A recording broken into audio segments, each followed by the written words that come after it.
अस्सलाम वालेकुम। Smart academy की तरफ से आज मैथ्स का लेक्चर ये है।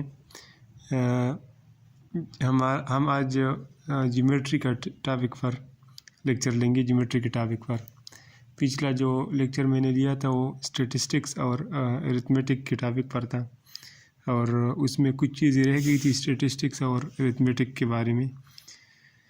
तो मैंने आज ज्योमेट्री का लेक्चर शुरू किया है। ज्योमेट्री में भी हम तकरीबन सारी चीज़ें कर लेंगे, बस सिर्फ कुछ चीज़ें रह जाएंगे। तो अगला जो मेरा लेक्चर होगा उसमें मैं स्टैटिस्टिक्स की जो चीज़ें रह गई होंगी और ज्योमेट्री की जो चीज़ें आज रह जाएंगी वो मैं इंशाल्लाह अगले लेक्चर में पूरा करवा दूँगा। ठीक है, स्टार्ट करते हैं। ज्योमेट्री की कुछ बेसिक चीज़ें आज हम पढ़ेंगे। फार्मूलाज कुछ होंगे और कुछ और डिफिनीशंस होंगी, तो ये आप लोगों ने याद रखने होंगे। ठीक है, स्टार्ट करते हैं। सबसे जो पहला है ये पेरीमीटर है।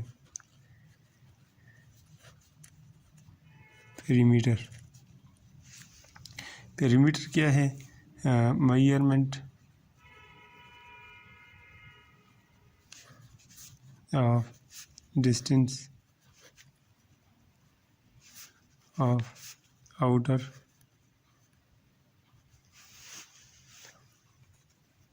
surface of a closed shape। किसी भी क्लोज शेप की जो आउटर डिस्टेंस है, टोटल डिस्टेंस, उसको मेजर करते हैं जब हम, तो इसका हमारे पास क्या आता है? पेरीमीटर। तो मैं आप लोग को समझाता हूँ। फर्ज करो ये सर्कल है, ये स्क्वायर है, फर्ज करो इसकी ए ये चार साइड है। तो इसकी पेरीमीटर ऑफ स्क्वायर की इसका क्या फार्मूला हो जाएगा? पेरीमीटर ऑफ स्क्वायर इसका इस तरह हो जाएगा ना, डिफिनीशन के मुताबिक। तो यही बनता है कि ए प्लस ए प्लस ए प्लस ए। अच्छा, तो ये क्या हो गया? 4a। तो असल में पेरीमीटर ऑफ स्क्वायर इसका फार्मूला क्या हो गया? 4 multiply by length of one side. ठीक हो गया। उसके बाद हमारे पास रेक्टेंगल का शेप अगर हो फर्ज करो, तो इसकी पेरीमीटर का क्या फार्मूला लगा? इसका ए है और इसका बी है, इसका ए है और इसका बी। तो पेरीमीटर ऑफ रेक्टेंगल फार्मूले डिफिनीशन के मुताबिक हमारे पास क्या होना चाहिए? इन सब को अगर प्लस करेंगे तभी हमारे पास टोटल डिस्टेंस मेजर होगा ना। तो अगर लिखते हैं हम 2a प्लस 2b, ठीक हो गया। तो असल में ये क्या हुआ? 12 प्लस 2w विड्थ, ये भी हो गया।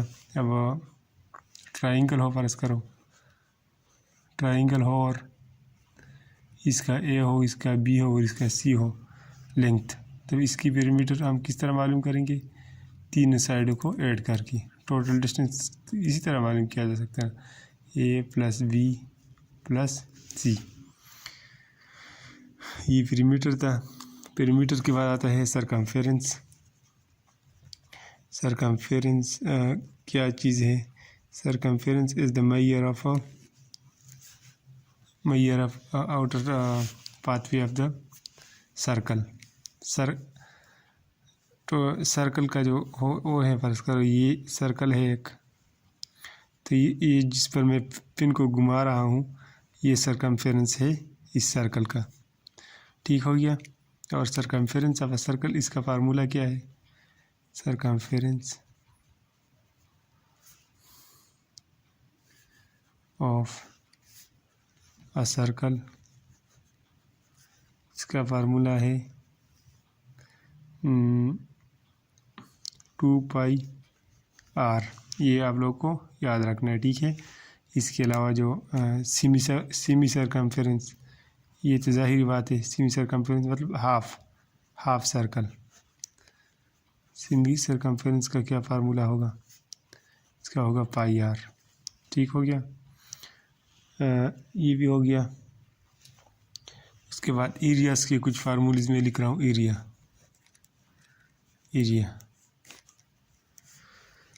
एरिया सर्कल ऑफ एरिया, इसकी क्या फार्मूला है, पाई आर स्क्वायर। ठीक हो गया। उसके बाद ट्राइंगल एरिया ऑफ ट्राइंगल, इसका क्या फार्मूला है, 1/2 multiply by base multiply by height. ठीक हो गया। फिर आता है स्क्वायर एरिया ऑफ स्क्वायर, इसका फार्मूला है एल स्क्वायर, मतलब लेंथ का स्क्वायर लेना। ठीक हो गया। और जो आखिर है रेक्टेंगल,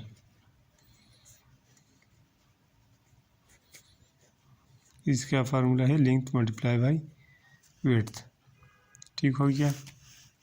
ये फार्मूला एरिया की हो गई। उसके बाद हम वॉल्यूम्स के कुछ फार्मूले लिखेंगे।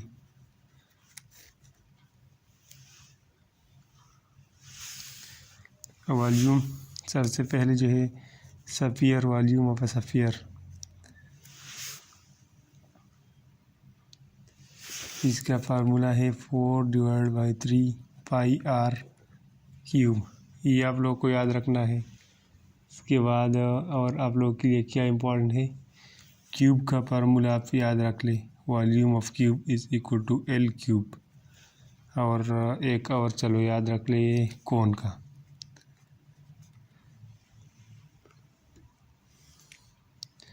One divide by 3 pi R square H. H मतलब हाइट, आर रेडियस। इसका फार्मूला क्या है, वॉल्यूम ऑफ कोन, इसका ये है। ठीक हो गया। ये कुछ फार्मूले आप लोगों ने याद रखने हैं। और इसके बाद आगे चलते हैं।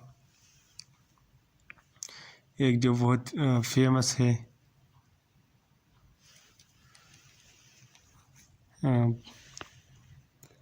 पाइथागोरियन थ्योरम, ये आप लोग को आता भी होगा, लेकिन फिर भी मैं एहतियातन लिख लेता हूँ। Pythagorean theorem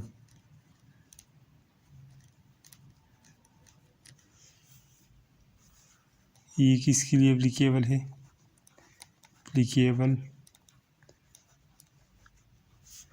for right angle triangle only. ये सिर्फ इस एक ट्राइंगल के लिए एप्लीकेबल है। और ये क्या है, hypotenuse square is equal to base square plus perpendicular square. ठीक हो गया। ये आप लोगों ने याद रखना है। इसके बाद आते हैं एंगल्स के कुछ टाइप्स है, इनके नाम आप लोग को आने चाहिए। मैं शेप्स ड्रा कर देता हूँ, आप लोग को खुद बहुत समझ आ जाएगी। एक एक्यूट एंगल होता है, एक्यूट एंगल मतलब लेस देन 90। ये एक्यूट एंगल इसको बोलते हैं लेस देन 90। इसके बाद आता है ऑब्ट्यूज एंगल,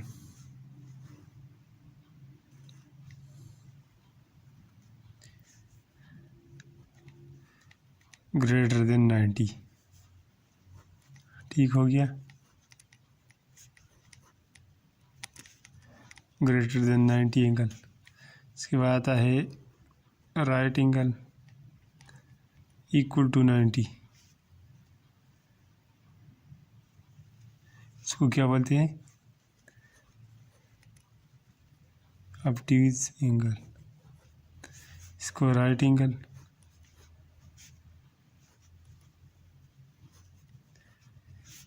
इक्वल टू 90। ठीक हो गया।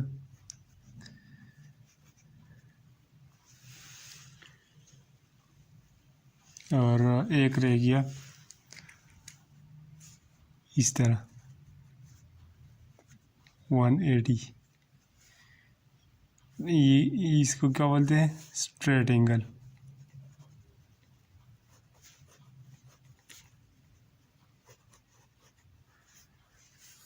ठीक हो गया। उसके बाद आते हैं टाइप्स ऑफ ट्रायंगल्स।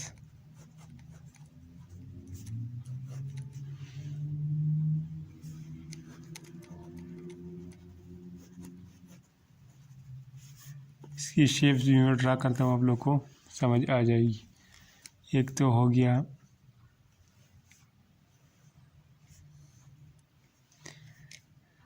ये जो 3 एंगल है, अगर इनमें से कोई भी 90 से बड़ा ना हो या 90 के बराबर ना हो, मतलब तीनों एंगल 90 से छोटे हो, तो इसको हम क्या बोलेंगे? Acute triangle. Acute triangle. इसके बाद आता है इस तरह अगर हो, फर्ज करो एक एंगल, अगर एक भी एंगल किसी ट्रायंगल में 90 से बड़ा हो, तो इसमें ये जैसे बड़ा है तो इसको बोलते हैं ऑब्ट्यूज ट्रायंगल। Obtuse triangle. इसके बाद अगर एक एंगल 90 का हो, ये तो सबको पता होगा, ये राइट एंगल ट्रायंगल।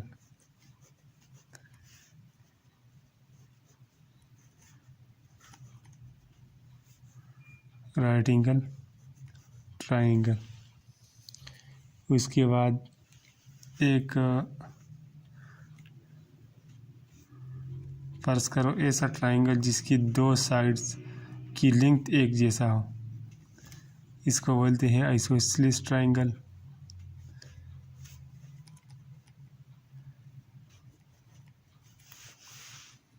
उसके बाद आता है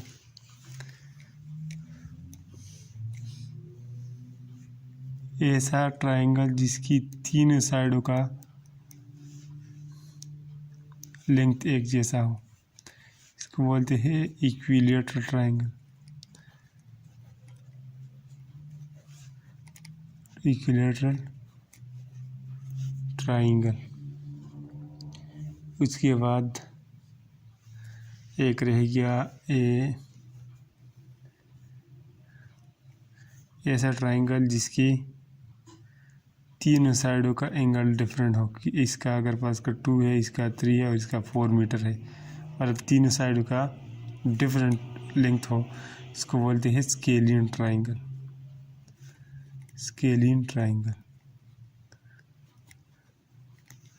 ठीक हो गया। ये आप लोगों ने सब कुछ आज के लिए याद रखने हैं। अच्छा, बस मैं से एक चीज़ भूल गया, यहाँ पर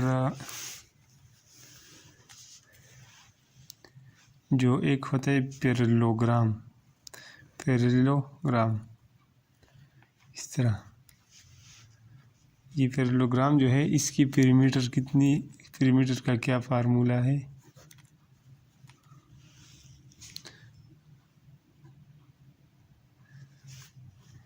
ये हो गया 2L + 2 और 2 लेंथ प्लस 2 विड्थ, 2 से मल्टीप्लाई करना है। और इसकी एरिया का जो फार्मूला है, एरिया फर्ज कर, अगर ये इसका हाइट है और ये लेंथ है, ये विड्थ है, तो ये एरिया का फार्मूला है लेंथ मल्टीप्लाई बाय हाइट। ठीक हो गया। ये आप लोगों ने याद रखना है। तो आज के लिए बस ये बेसिक चीज़ें थी, ये आप लोग को आनी चाहिए।